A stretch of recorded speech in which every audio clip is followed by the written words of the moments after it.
Kunle secretly followed his house help. He followed her to a dusty bush path in the middle of a forgotten expanse, to a mud hut that was falling apart. And there, in front of that hut, he saw her do something that chilled him to the bone. She was feeding two old people sitting on rickety old wooden crates. Two people the world had forgotten.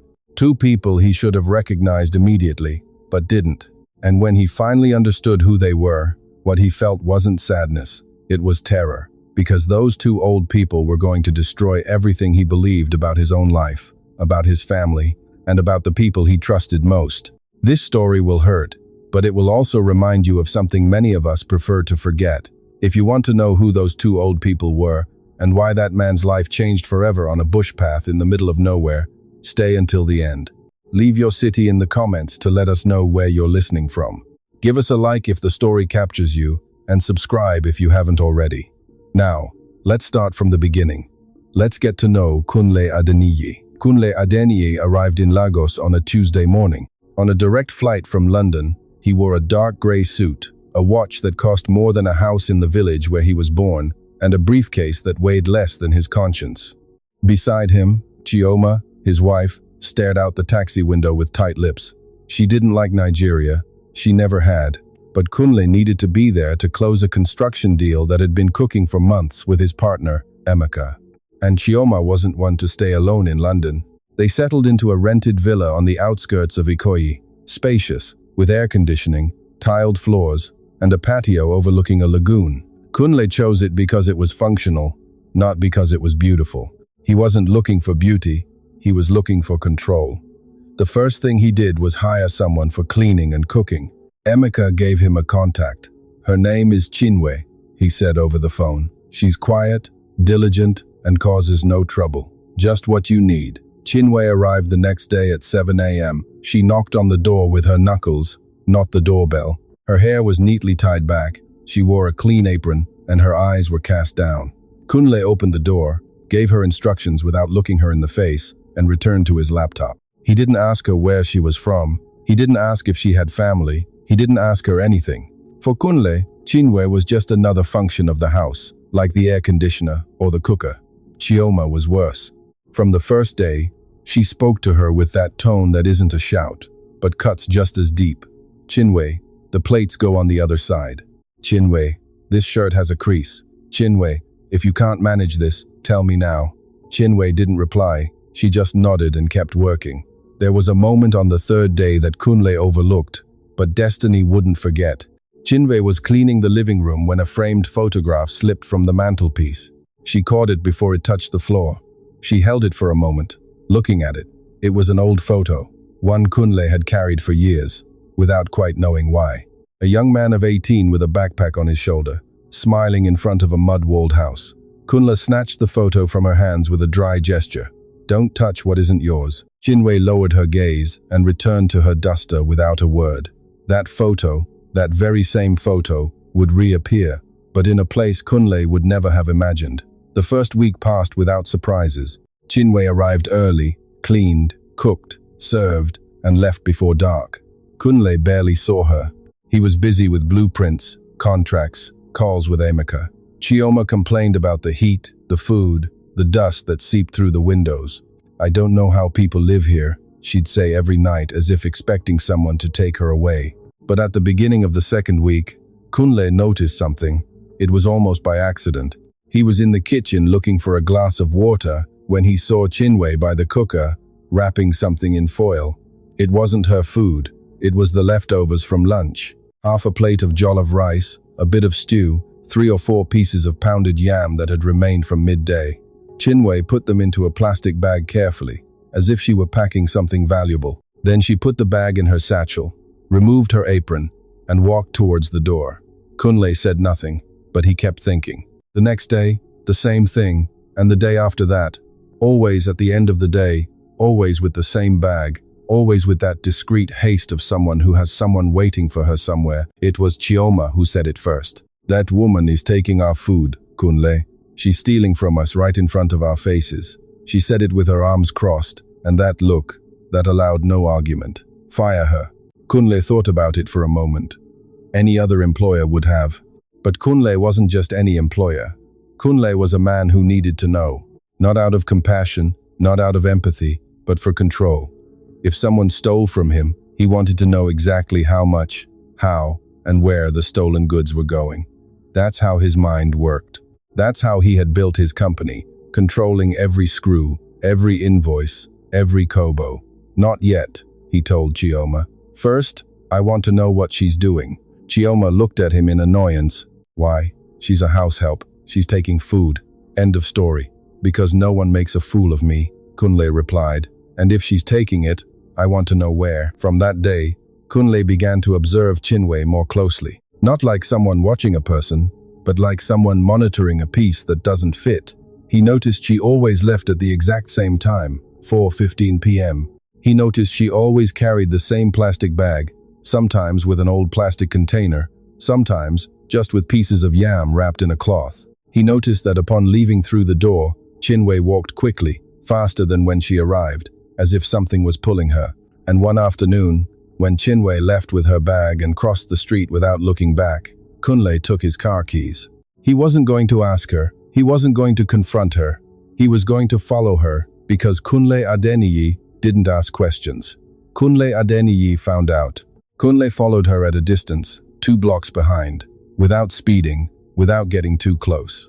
Chinwe walked to the main road and stopped at a motor park. Kunle parked on the other side of the road with the engine running and waited.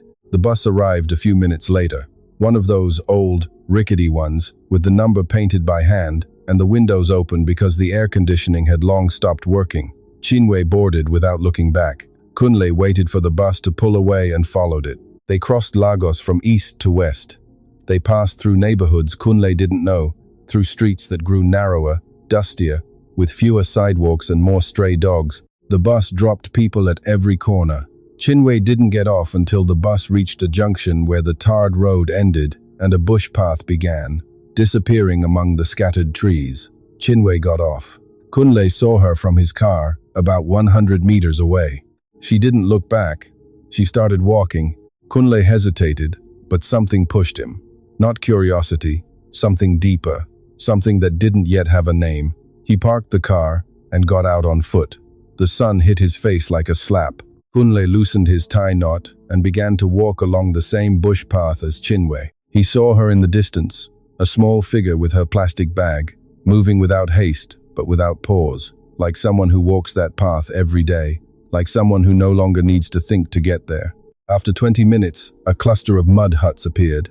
It wasn't a village, it was a handful of houses scattered across the plain, as if someone had thrown them from above without caring where they landed. Mud walls, rusted zinc roofs. There was no shop, no church, nothing to suggest that anyone lived there. But Chinwe kept walking straight, without hesitation, as if that place had always been her destination. Kunle hid behind a crumbling mud wall. From there, he watched as Chinwe approached the last hut in the cluster. A mud house with an open wooden door, a thatched roof patched with pieces of cardboard, and a dirt floor that blended with the ground outside. Chinwe stopped in front of the door. She took the plastic bag from her satchel, and then Kunle heard something that made him hold his breath. An old voice, hoarse, broken by the years, a voice that came from inside the hut, and then another, softer, more distant, as if speaking from a place that no longer entirely belonged to this world. Kunle pressed himself against the wall. His heart pounded in his throat. He didn't know why. He didn't know why this place made him feel like he was about to open a door he shouldn't, but he didn't leave. He peered. The first thing he saw were the crates, 2 wooden crates, the kind used to transport fruits in markets, placed in front of the house as if they were chairs, and on each crate a person, an old man, very old, with a hunched back and hands resting on his knees. His skin was tanned by the sun, the color of the earth around him, and a faded Ankara shirt that was translucent at the elbows. His left eye was clouded, almost white, but his right eye stared straight ahead with a fixity that wasn't peace. It was resistance. He was a man who had decided not to die yet, without quite knowing why.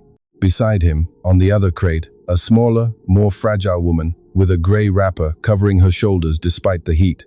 Her hands rested in her lap, still, like birds that no longer fly, and her eyes were lost in some point on the horizon, as if she were seeing something others couldn't.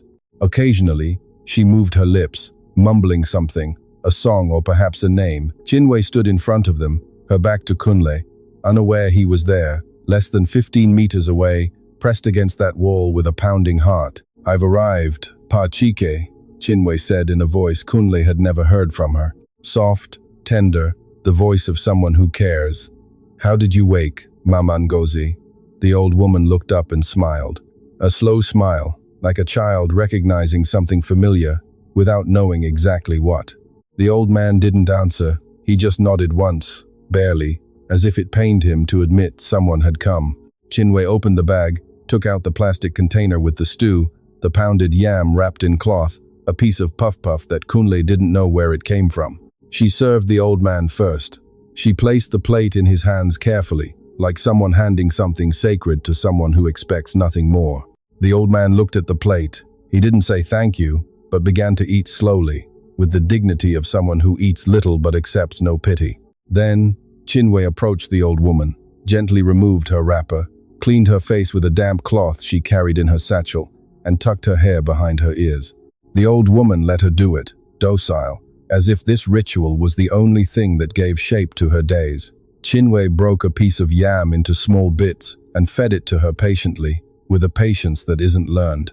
You're born with it, or you don't have it. Kunle watched from the wall, and something happened to him that he couldn't explain with the cold logic that governed every decision of his life. The old man's hands, those large, dark hands, with wide knuckles and thick fingers. Kunle had seen those hands before, somewhere, sometime, and the woman, that way she tilted her head when she smiled, that constant murmur.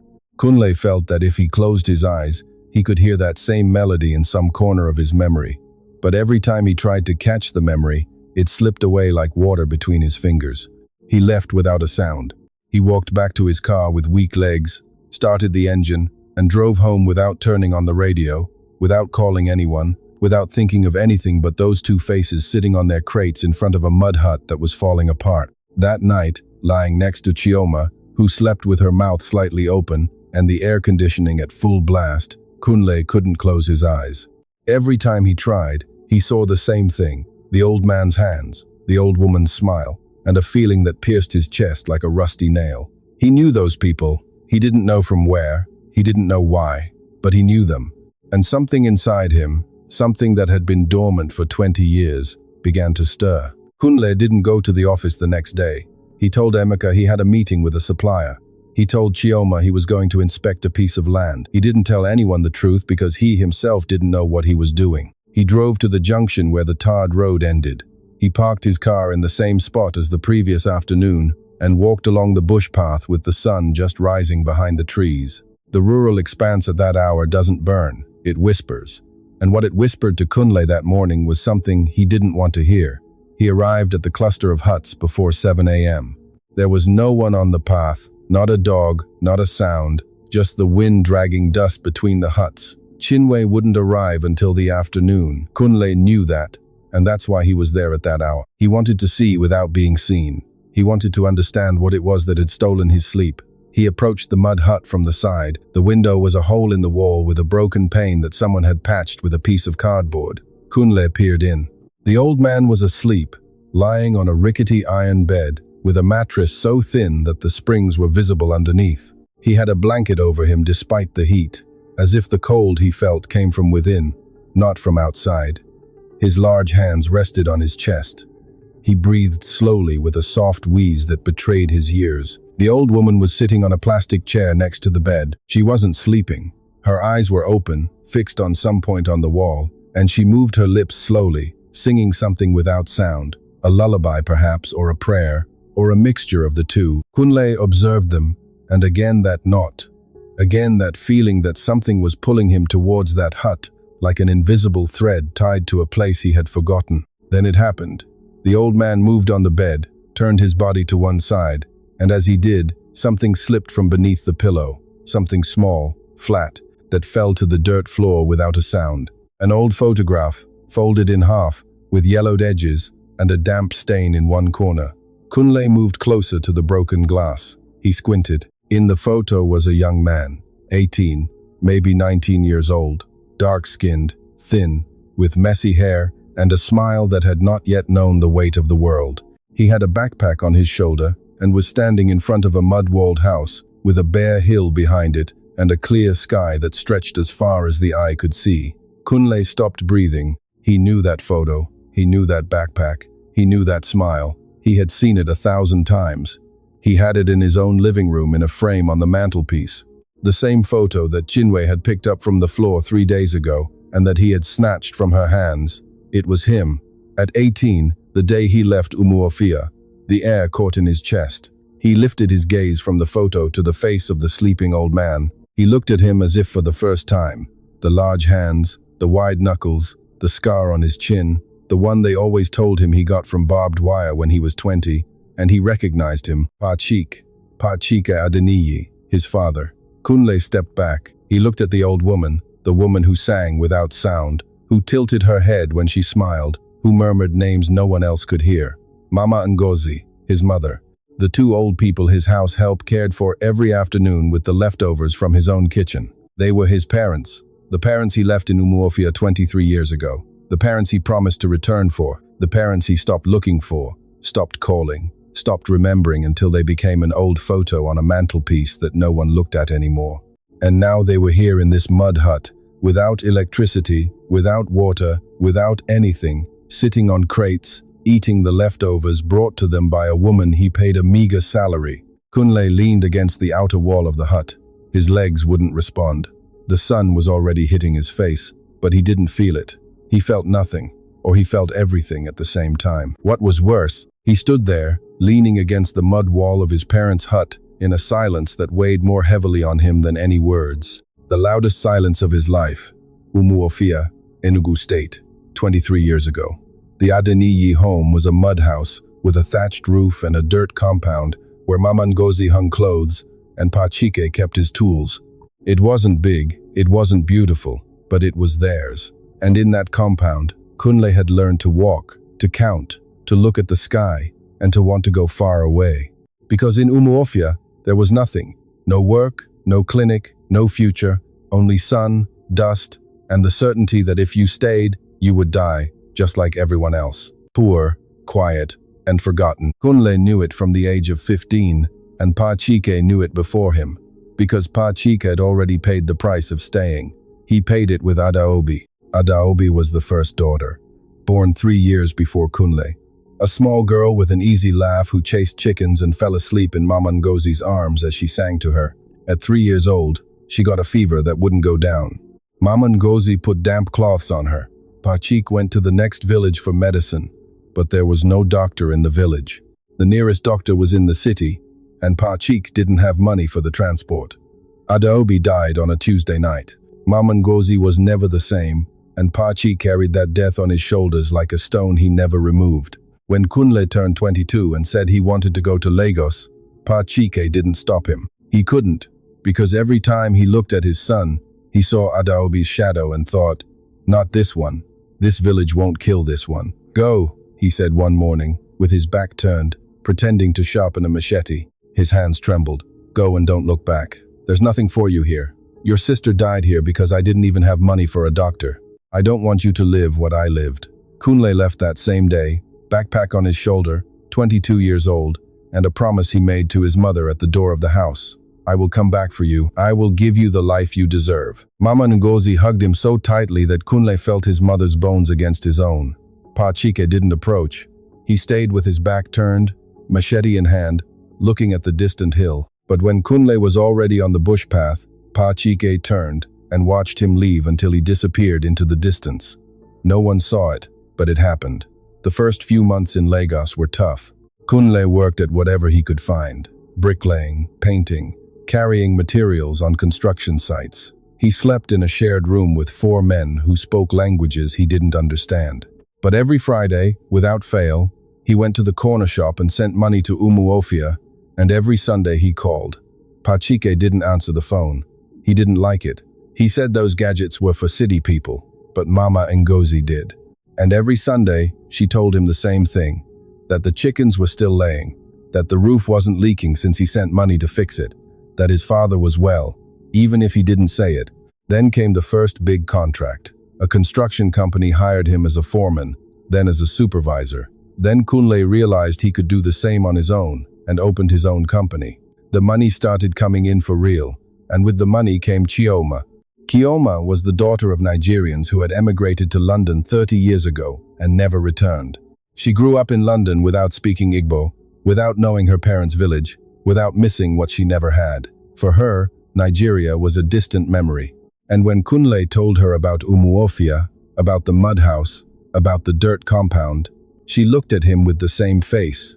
One looks at an old piece of furniture, with respect perhaps, but with no intention of keeping it. The calls became less frequent. First every 2 weeks, then once a month, then only at Christmas. And one day, without Kunle being able to say exactly when, he stopped calling. There wasn't a moment, there wasn't a decision.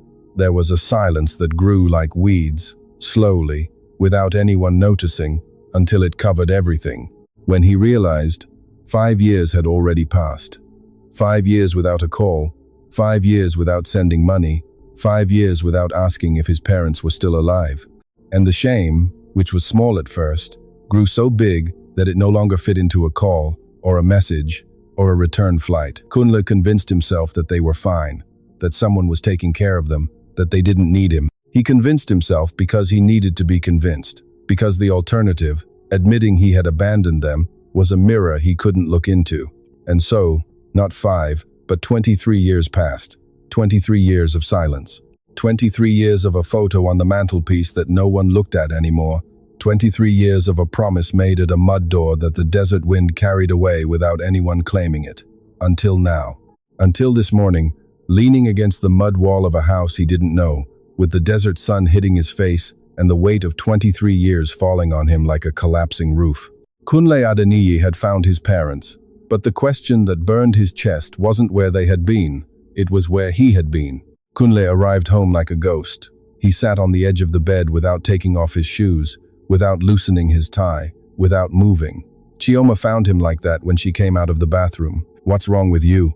Kunle took a while to answer. When he did, his voice came out hoarse, as if the words scraped his throat on their way out. "I found my parents." Chioma stood still with the towel in her hands. "What? My parents? Chioma? They are here in a village 40 minutes from here. They live in a mud hut without electricity, without water. Chinwe takes them food every afternoon, the leftovers from our kitchen." Silence. Chioma processed the information with the same face she made when a supplier gave her bad figures. Cold, calculating. And Kunle looked at her. "How is that still your problem, Kunle? You left them 20 years ago.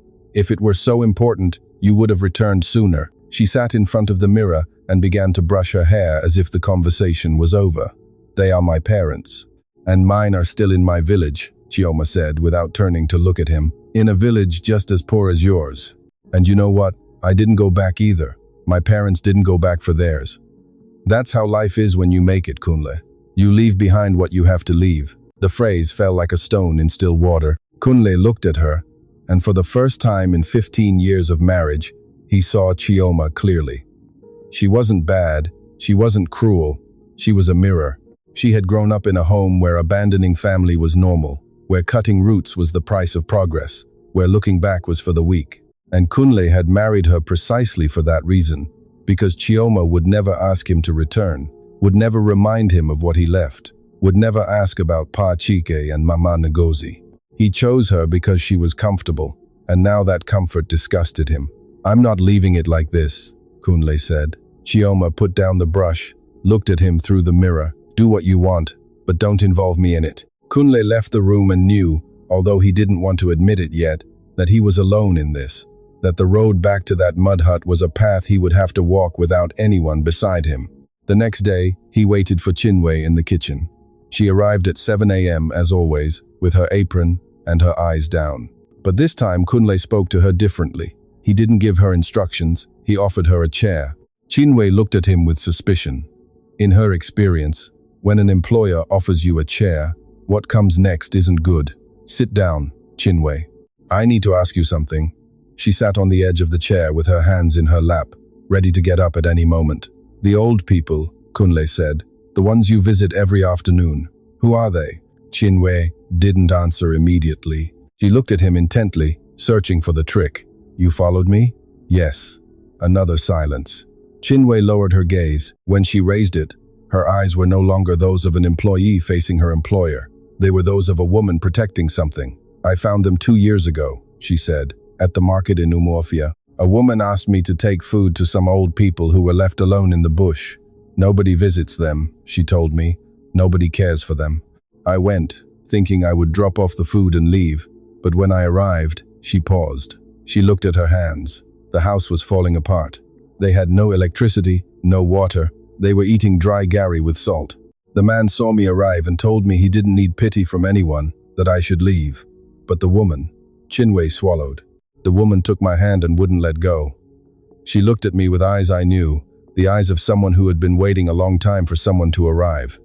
Kunle listened with his hands clasped under the table. From that day, I went every day with whatever I could, sometimes with leftovers, sometimes with beans from my own pot. The man never thanked me, but he stopped asking me to leave.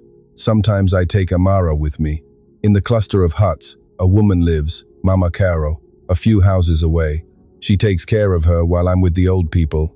Chinwe stopped, and then she said something Kunle didn't expect. There was a time when I almost stopped going. She said it quietly, as if ashamed. A few months ago, I didn't have enough money. Amara needed shoes for school, and I was spending money on 2 households. I thought, I can't do this anymore. They're not my responsibility. I have a daughter to feed, and that week, I didn't go for 1 day or 2. On the 3rd day, I went just to tell them I wouldn't be able to come anymore. Chinwe looked up. Her eyes were moist. But when I arrived, Mama Ngozi saw me from the door and said, "Adaobi, I thought you wouldn't come again." She took both my hands and started to cry. I don't know who Adaobi is, but the woman looked at me as if I were the only thing she had left in the world. She paused for a long time. I couldn't leave. How could I leave? Kunle didn't move. He couldn't. Every word from Chinwe was a hammer blow to a wall he had built for 23 years. The woman he paid a meager salary was doing what he hadn't, with less money, with less time, with more reasons not to do it.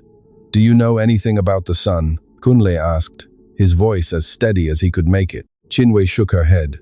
"The man doesn't let them talk about him. Once I asked Mama Ngozi if they had family, and she started to say a name, but the man cut her off. He said, 'That man no longer exists,' and he never touched the subject again. That man no longer exists." Kunle nodded slowly, stood up, thanked Chinwe, and left the kitchen without telling her who he was, without telling her that the man who no longer existed was standing in front of her in a suit that cost more than everything Chinwe earned in a year, and who had done none. Half of what she did every afternoon with a plastic bag and an old plastic container. He didn't tell her, because saying it out loud was admitting it. And Kunle wasn't ready for that yet, but the wall already had cracks, and once cracks start, they don't stop. Kunle went to the mud hut the next day. This time he didn't hide. This time he walked straight to the door, his chest tight and his hands sweating as if he were 15 years old and about to do something irreversible. The door was open. It was always open in a place where there's nothing to steal. Doors are not closed. Inside, Mama Ngozi was sitting on the plastic chair, shelling boiled yam with slow hands. The kernels fell into a chipped enamel plate. She didn't look up when she heard the footsteps. She continued shelling, as if the whole world could enter through that door, and she wouldn't notice. Kunle stopped 2 meters from her. He looked at her. He looked at her for real, not as he had looked at her from the window. Up close, his mother was another person, smaller, more fragile, with thin white hair, hands full of dark spots, and eyes that looked without focusing, as if searching for something lost long ago. "Mama," Kunle said. The word came out broken. Mama Ngozi looked up, saw him, and smiled. A sweet smile, the smile of someone who sees a kind face, but doesn't know who it belongs to. "Is that you, Adaobi?" she said in a soft, almost childlike voice. "It's good you came, my child. Sit, I'll make you some pap now." Kunle felt the ground open beneath him. She didn't recognize him. His own mother was looking him in the face and didn't recognize him. "Mama, it's me. It's Kunle, your son." Mama Ngozi tilted her head. The smile faded. In its place was a clean confusion, without pain, like someone searching for a word that has escaped them. "No, Kunle left a long time ago. He doesn't come anymore, but Adaobi does. Adaobi always comes." She stared at him for a moment longer. Then, she lowered her eyes to the yam and continued shelling as if nothing had happened. As if Kunle were a visitor who had already left. He stood there, breathless, voiceless, not knowing what to do with his hands, with his body, with the 23 years that weighed on him like a concrete slab. Then he heard footsteps. Pachik appeared from the other room. He walked with difficulty, leaning on the wall with one hand. His left eye was clouded, but his right was alive, burning, with a light that wasn't joy. It was recognition. The old man didn't need 2 seconds. He knew immediately. He stopped in the doorway, straightened himself as much as his body allowed, and the voice that came out wasn't trembling with weakness. It was trembling with rage. "So you finally came." Kunle opened his mouth. Nothing came out. After 20 years, Pachike took a step forward. "After you stopped calling, sending, asking if we were alive, now you come with your suit and clean shoes to stand in my house. Papa, here you have nothing." His voice broke, but he held it. "Here, there is nothing of yours. Not this hut, not that stool, not that woman who doesn't even know who you are. You left, Kunle. You left and never returned. And now don't come looking for what you threw away." Pachike looked at him with red eyes. Not from tears, but from something older than tears. Then he turned around and disappeared back the way he came. The creak of the bed was heard as he sat down, and then nothing. Mama Ngozi continued shelling the yam. She hummed something. She hadn't registered anything that had just happened. Kunle left the hut, walked 3 steps, leaned against the mud wall, and slid down to sit on the ground. He didn't cry. Again, he didn't cry, but something worse than tears filled his body, a void so vast it couldn't fit inside him. His mother didn't recognize him. His father recognized him and rejected him, and he was sitting in the dust with an 300,000 suit stained with dirt in front of a house that was falling apart, and he knew that no amount of money in the world could repair what he had broken. The days that followed were filled with insomnia and unanswered questions. Kunle went to the office, signed papers, answered calls. But his mind was elsewhere. It was in that mud hut, in his mother's empty smile, in his father's receding back. He needed to understand not just the pain. He already understood that. He needed to understand how they had gotten there. The last time he sent money, more than 15 years ago, his parents were still in Umuofia, in the mud house with the dirt compound. What had happened? How did they end up in a nameless cluster of huts, in a mud house that wasn't theirs? One morning, he went to Umuofia. He drove to the village where he was born, looking for the mud house where he grew up. But when he reached the street, he remembered the house was gone. In its place was a new fence and a private property sign. Kunle got out of his car and asked a neighbor sweeping her compound, "What happened to the Adenius?" The woman looked at him like he was a ghost. "The Adenius? They were run out years ago, sir. They couldn't pay their community levies and lost everything. The house in Umuofia, the house where he was born, the house where Adaobi was buried in the compound, no longer belonged to the Adenius. They had lost it 8 years ago. But it wasn't that which chilled him to the bone. It was realizing who knew. Emeka, his partner, his childhood friend, the one who never left Umuofia, the one who saw everything from the front row, saw Pachike and Mama Ngozi lose their house. He saw how they were pushed to that cluster of huts in the middle of nowhere. He saw how they shrank, grew old, disappeared from the world as if they had never existed. And when Kunle returned to Nigeria, when he sought him out for business, when they sat in a restaurant in Lagos to toast with palm wine to their new partnership, Emeka smiled at him, gave him a hug, and didn't say a single word, not one, not half a word. He didn't say, "Hey Kunle, do you know your parents no longer live in Umuofia?" He didn't say, "Your mother is not well." He said nothing. He had his phone number.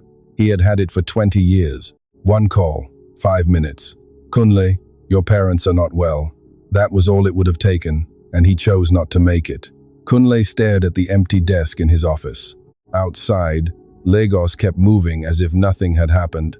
Inside, something Kunle believed to be solid, his friendship with Emeka, the blind trust he had in him, was crumbling in silence. But the worst wasn't Emeka's betrayal. The worst was the question that followed, the one Kunle couldn't dodge, no matter how much he wanted to. Was Emeka the culprit, or was he the culprit, who also didn't call, who also didn't ask, who also chose silence? Because in the end, they both did the same thing. They both knew, and they both kept quiet. Only one did it from afar, and the other did it looking them in the eyes. Kunle entered Emeka's office without knocking. He closed the door behind him. Emeka was on the phone, laughing at something.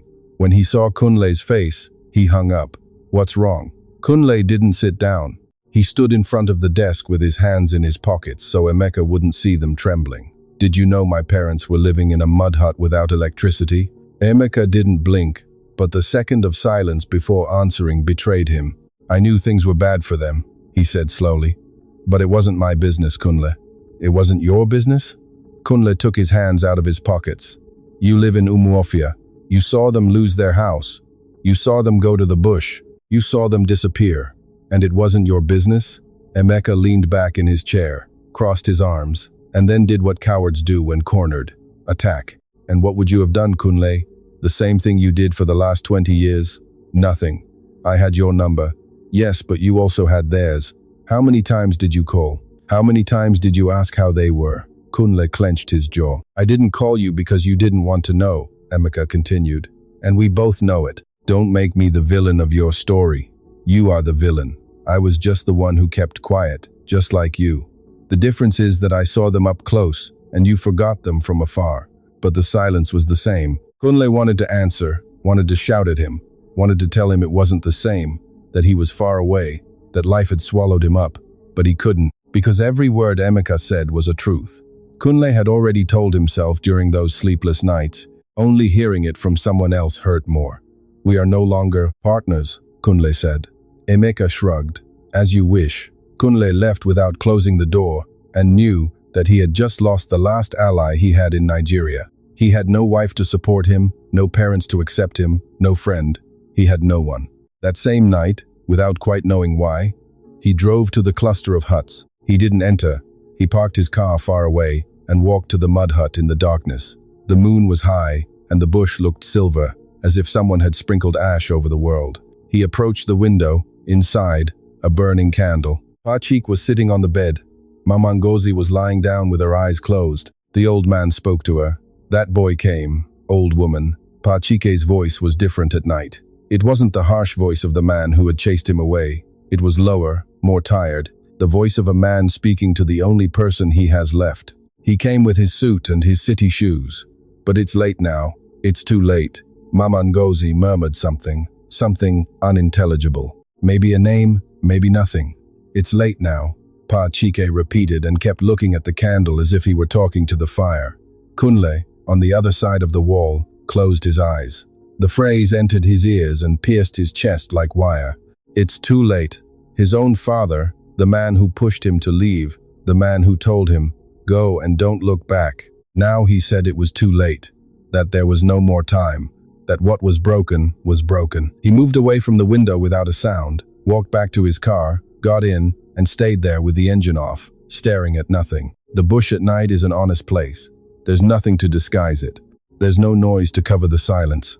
There's no light to hide the darkness. It is what it is.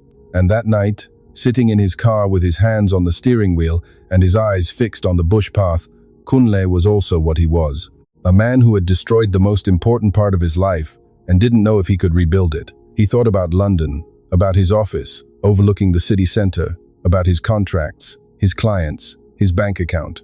All that was still there. He could go back. He could drive to the airport, take the first flight, and in 6 hours be sitting in his leather armchair with a whiskey in hand and the air conditioning at 21 degrees.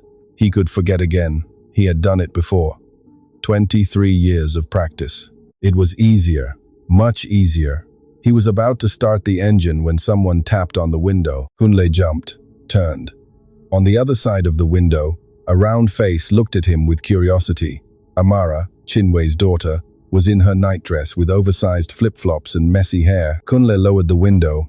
What are you doing out here? I went to throw out the rubbish, Amara said, pointing to Mama Caro's house 20 meters away. And what are you doing here in your car? I'm thinking about whether I should go or stay. Kunle looked at her. 8 years old, and she was already asking questions adults didn't dare to ask. Amara thought for a moment, serious, as if the question deserved her full attention. My mummy also gets sad sometimes, she said, when she doesn't have enough money, or when she remembers my daddy. But she says that looking after someone is the only way not to be alone. She said it simply, unaware that those words were hitting a 4-5-year-old man harder than any contract, any shout, any rejection. Good night, sir, Amara said and walked away in her big flip-flops, humming something, back to the house. Kunle remained still with his hands still on the steering wheel, his eyes fixed on the bush path that disappeared into the darkness. Looking after someone is the only way not to be alone. He started the engine, turned on the lights, and instead of turning towards the highway, towards the airport, towards London, towards the comfortable life that was waiting for him with open arms, he turned the steering wheel towards the bush path. He didn't know if it was too late.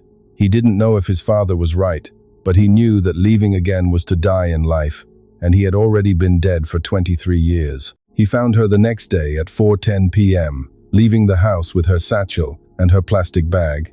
The same routine, the same path. But this time Kunle was waiting for her at the door. "Chinwe," she stopped. She looked at him with that caution that had become her habit whenever he spoke to her outside of normal circumstances. "I need to tell you something, and I need you to listen before you say anything." Chinwe nodded. She didn't sit. She stood with the bag hanging from her hand, as if she was ready to leave at any moment. Kunle took a deep breath and said it. "Those two old people you care for every afternoon are my parents." The silence that followed was not a normal silence. It was one of those silences that have weight, that take up space, that settle on your chest. Chinwe didn't move. She stared at him with wide eyes, processing every word as if he was speaking in another language. "What did you say?" "Pachike and Mamangozi. They are my parents. I am the son who left, the one who no longer exists." Chinwe dropped the bag. It fell at her feet, and she didn't bend down to pick it up. Kunle saw her face change from surprise to something darker, something he knew well, because he had seen it in the mirror every morning since he discovered the truth. Rage. "You left them like that?" Chinwe's voice was no longer soft. It was sharp. "You are the son Pa Chik doesn't even want to hear the name of, the one who left them without money, without a house, without a call for 20 years. Kunle didn't answer. There was nothing to answer. "I found them eating dry gari with salt," Chinwe continued. "Dry gari with salt. Two people over 70 years old. And you were in London with your suit and your car and your wife, who doesn't even know where Umuofia is." Her rage broke in her throat. Her eyes welled up, but she didn't cry. She stood trembling with clenched fists, looking at him as one looks at someone who has failed the people they love most in the world. And then, slowly, the rage transformed into something else, not forgiveness, but something more complicated.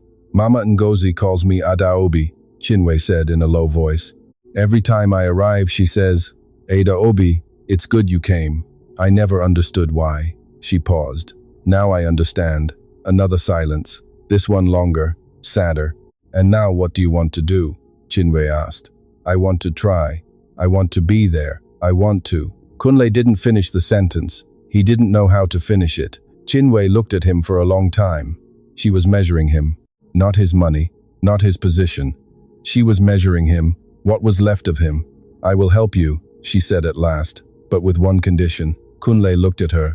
"Don't promise them anything you won't keep. They've had enough of that. If you're going into that house, it's to stay, not to visit, not to feel better about yourself and then leave again to stay. Do you understand?" Kunle nodded. "Because if you fail them again," Chinwe said, picking up the bag from the ground, "this time it won't be Mamangozi who doesn't recognize you. It will be me who doesn't open the door for you." She turned and walked towards the path. Kunle watched her walk away and knew that he had just made a pact more serious than any contract he had signed in his life. He didn't come with flowers. He didn't come with speeches. He didn't come with money. He came with a hammer, a bag of nails, and 3 planks he bought at a roadside hardware shop. It was early. Chinwe hadn't arrived yet. Kunle walked to the mud hut, put the things on the ground, and looked at the roof. It had holes everywhere, pieces of cardboard someone had put to cover the leaks, rusted zinc sheets that moved with the wind. He took off his watch, rolled up his shirt sleeves, and began to work. Pachi came out when he heard the hammer blows. He stood in the doorway with his arms crossed, watching his son on a patched ladder, nailing planks to the roof. He said nothing. Not good morning, not what are you doing here, not leave. He sat on his crate and watched. Kunle didn't speak to him. He understood, or Chinwe made him understand, that words no longer served, that promises were worn out, that the only thing he could do was be there with his hands. That day he fixed the roof. The next day he returned with more materials, and fixed the door that hadn't closed properly for years. On the third day, he brought jerry cans of water and food that weren't leftovers. Fresh beans, chicken, fruit, bread. On the fourth, he cleaned the compound, pulled up the dry weeds, arranged the crates, put up a tarpaulin for shade. Pa Cheek didn't speak to him on any of those days, but he stopped telling him to leave. And one afternoon, when Kunle was carrying the jerry cans from the car, the old man got up from his crate and held the door open for him without looking at him, without saying anything. He just held the door. And that gesture, so small that anyone would have ignored it, was for Kunle bigger than any embrace. On the fifth day, Kunle tried to cook. He put a pot on the firewood stove, added the beans, water, salt, a piece of onion. The beans stuck, the pounded yam came out thick and uneven. He burnt one. Chinwe arrived in the afternoon and found him standing in front of the stove with watery eyes, not from emotion, but from the smoke, trying to scrape a piece of yam from the hot plate with his fingers. "Not like that," Chinwe said, taking the spatula from him. But she smiled. For the first time since she knew who he was, she smiled. Pa Cheek ate the stuck beans without complaining. He didn't say they were good, but he finished the plate, and that was enough. It was on the seventh day when it happened. Kunle was inside the hut patching a crack in the wall with a mixture of mud and straw that Chinwe had taught him to prepare. His hands were covered in mud, his shirt soaked with sweat, his hair messy. He didn't look like a businessman. He didn't look like a boss. He looked like a son. Mama Ngozi had spent the morning sitting in her chair, watching him work with that expression she always had, present and absent at the same time, like someone watching a silent film. But suddenly she got up slowly, holding onto the wall. She walked to where Kunle was. He didn't see her coming. Mama Ngozi put both her hands on his face, cold, wrinkled hands, with trembling fingers. Kunle stood still. His mother looked at him from very close, with eyes that, for the first time in days, were not lost. They were here, completely here. "You have your father's hands," Mama Ngozi said softly, as if it were a secret between them. "You always did, my son." "My son," she called him. "My son." Kunle crumbled. His knees gave way. He knelt, and his mother held his head against her chest, caressing his hair with those hands that had once cradled him, and that now could barely hold themselves. And Kunle cried. For the first time in 23 years, he cried. Not like strong men who quickly wipe away tears and look away.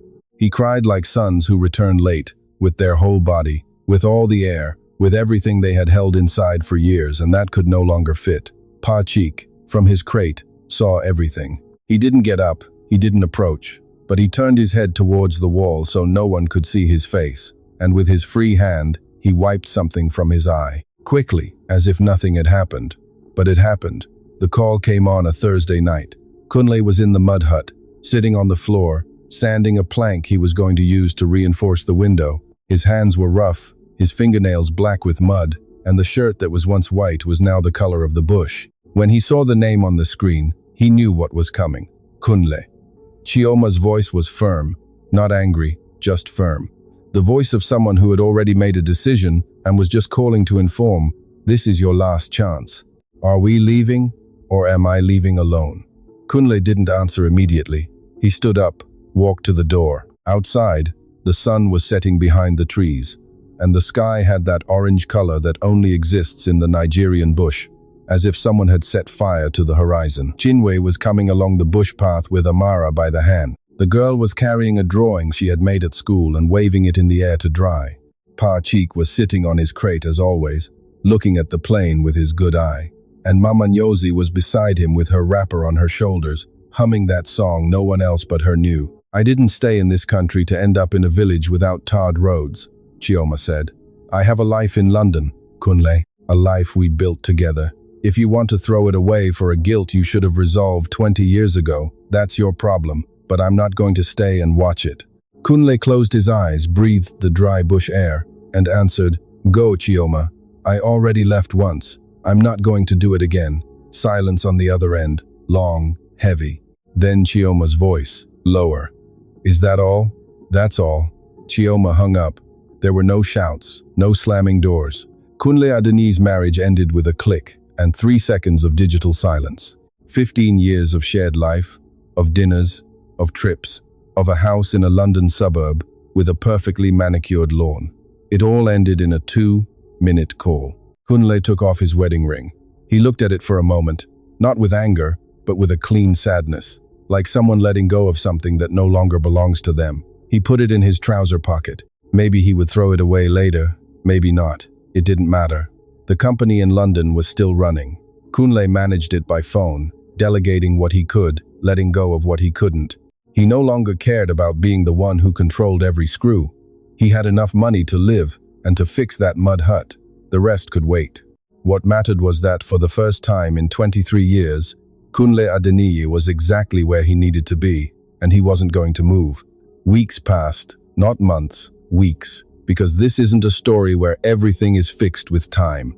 It's a story where everything begins with a decision, and then you have to sustain it every day, every morning, every time life asks you if you're sure. Kunle arranged for electricity to be connected to the house, a long cable that came from the nearest pole 300 meters away. It probably wasn't legal, but it worked.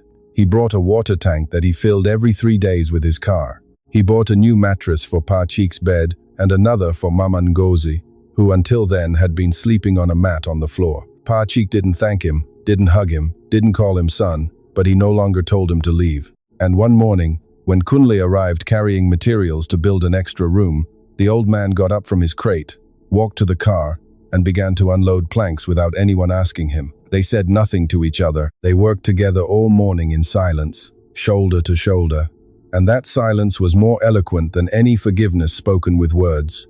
Mama Ngozi had good days and bad days. On bad days, she called him sir and asked if he came from the local government. On good days, she looked at him with those clear eyes, the eyes from before, and said, "My son," as if he had never left. Kunle learned to live with both. He learned that a mother's love, with a broken memory, is still love, only it comes in parts when you least expect it, and you have to be there to receive it. Chinwe continued to come every afternoon, but she no longer came alone with her bag of leftovers.